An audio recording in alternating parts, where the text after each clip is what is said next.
we're ready to go. Are you ready? I'm totally ready. They're definitely ready. Turning Locators, Denti versus Mew².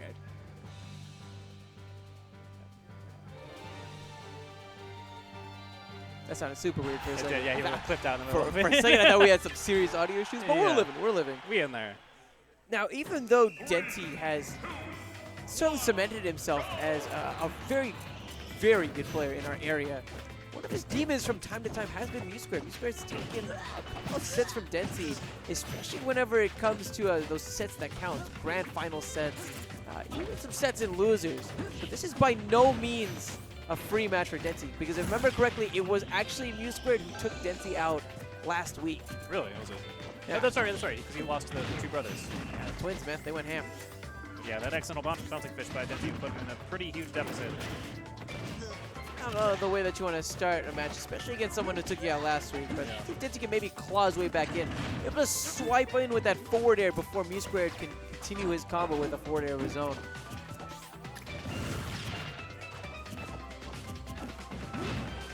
There's a grab from Denti. Getting a little bit of damage. Seems like he had trouble getting the bouncing fish off. I guess because Mewtwo's just so light and floaty.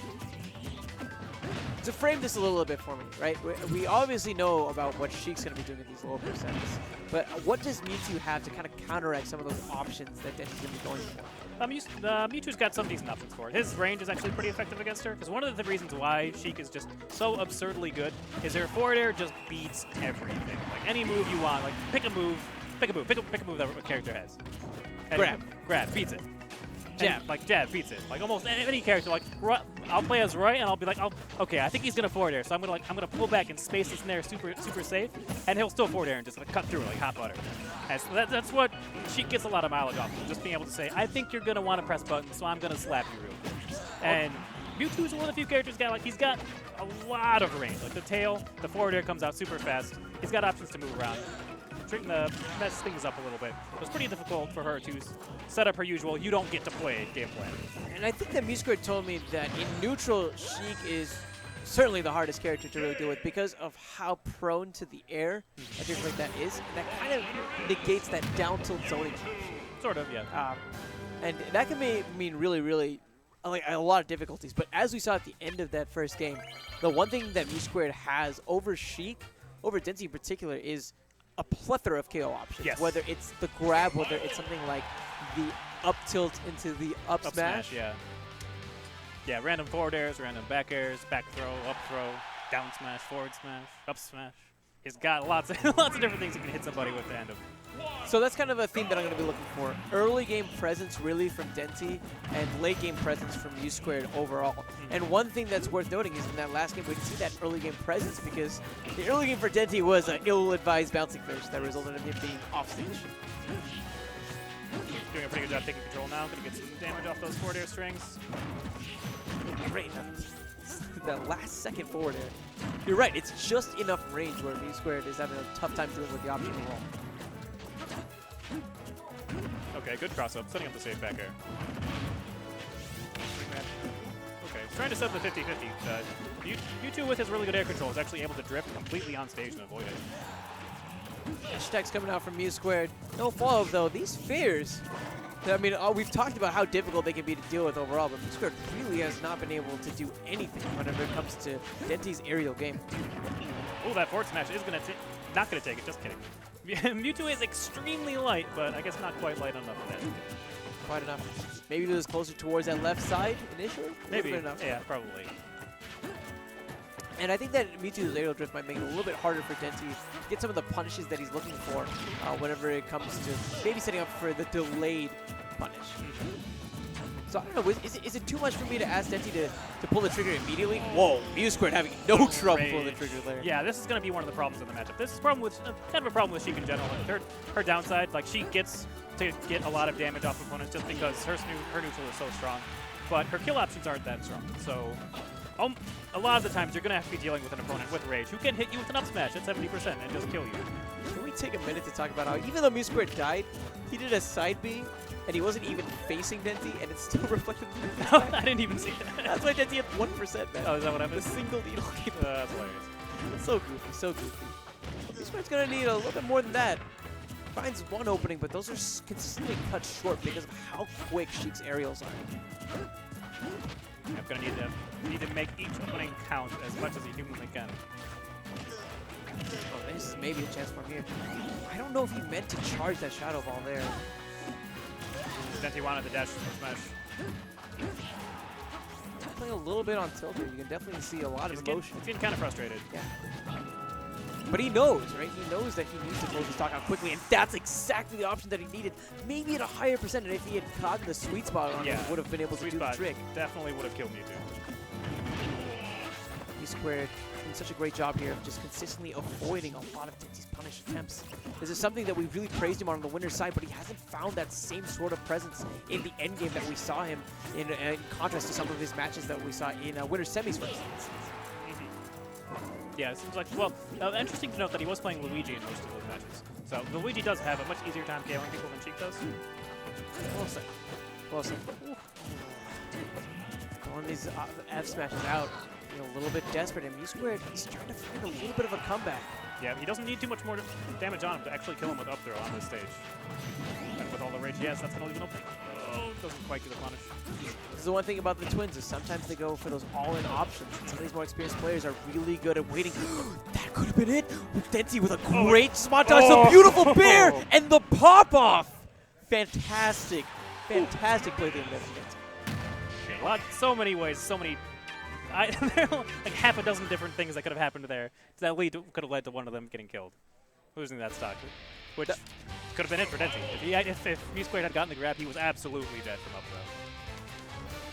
throw. Literally looking death in the face. Literally just staring at it right in the eyes and like dancing with it for like a good 10 seconds was it? It was like the Lion King. I laugh in the face of danger. Denti, please. Denti, please. That goes like, let's go Denti, and immediately go back to sprinting. I love it though. We're having the run back from here. Mew². So like that last game was pretty close. But I'm gonna talk about momentum. But Mew², just the opening that he needed, I think, to get back some of the momentum from losing such a close game. Yeah, Denti doing a good job of slipping around now though. So I want to talk because you have so much experience as a player. You've been in this situation so many times. Right? Yeah. There's obviously some nerves and whatnot going on, but what are you really hoping to piece together whenever it comes to this last game sort of scenario? In this situation, it gets pretty interesting in this situation because you've played your opponent enough that you've gathered a lot of information. Like you could, as long as you're keeping track of how you're getting killed and make sure that you don't get killed in those same ways again, it can be really difficult for an opponent to seal out stock. So it comes down to stuff like that, where you have to make up new things, new ways to end your opponent's stocks, new reads, so keeping in mind all the things they have done, what you haven't punished yet, and what you need to be looking to punish in the future.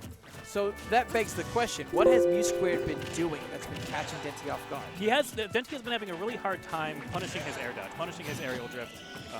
Yeah, he hasn't been able to set up the 50-50s that she can usually do at higher percents, possibly because the character just doesn't let her. But yeah, he did a really good job there. The first stock he got was because he adjusted his air dodge punishes a little bit and actually got the up smash. Mew² able to go ahead and answer right back with that up throw. Last stock, last game. Super close. Super duper close. I'm wondering who the folks at home are really sending their energy to. Yeah. Scary positioning. Needles are really difficult to get through for any character, but like Mewtwo's usually used to be able to do his Shadow Ball shenanigans, and Shadow Ball travels slow enough that if Sheik is spacing so far away, she can just shield it out of action. So much less scary for her, especially because she has needles herself to be like poking at him, and he is wanting to try to do that. Caught by the grenade is not what Mew² is looking for. He hasn't even been able to put a dent in Denti this entire stock, and this is the last stock of this set. Denti doing a really good job just controlling the pace of the game, not letting Mew² do anything at all. They can throw Shadow Balls. Those aren't doing anything.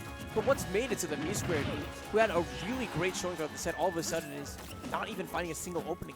I think it's partially because Denti has decided he started to play slower. He's deciding that it's not worth the risks of trying to go in like that. and instead just sitting back, throwing needles, shutting down his opponent's options. making it so that Mewtwo has a really hard time approaching. Mewtwo does have that dash attack, which is a very good tool for approaching. And once opponents can start respecting it, he can start going for dash grabs and such. But if you're spaced so far that he's not actually in dash attack range, it's pretty difficult for him to really get things going. But this is what you touched on before. When it comes to the 50-50, Denti has just not been really capitalizing. Yeah, it looks like it's just not possible on Mewtwo, honestly. Yeah, so you see how far he drifted there. It was like a straight 90-degree angle. Most characters can't move that far away. So for Denti, he's got to think a little bit outside of the box. We've seen a lot of up smashes, as well as some forward smash attempts from him, so that's what I'm probably expecting here as well. Yeah, or he might just play it safe and needle him until he's at 180 and then kill him with forward air. I wouldn't put it past Denti. Former Olimar main back in the Brawl days. He's so good at those projectile games, but a back air is going to be the decision that he chooses. Those Bears, they came in clutch in that last game. They're going to be sealing the final stock in this game as well. Yeah, very good positioning. Very good. Shifting his maneuvers at the last moment to look like, oh, I'm just charging needles. I'm going to poke you. I'm going to poke you. I'm going to poke you. I back air you. You're dead. The Bears. The Bears. The Bears. No Samus isn't grand finals. Dakpo is happy. Dakpo saying, no Samus is in grand finals. I'm happy. He's the only Samus that's apparently allowed to be in grand finals. Only 0 Samus. Only 0. Still Samus.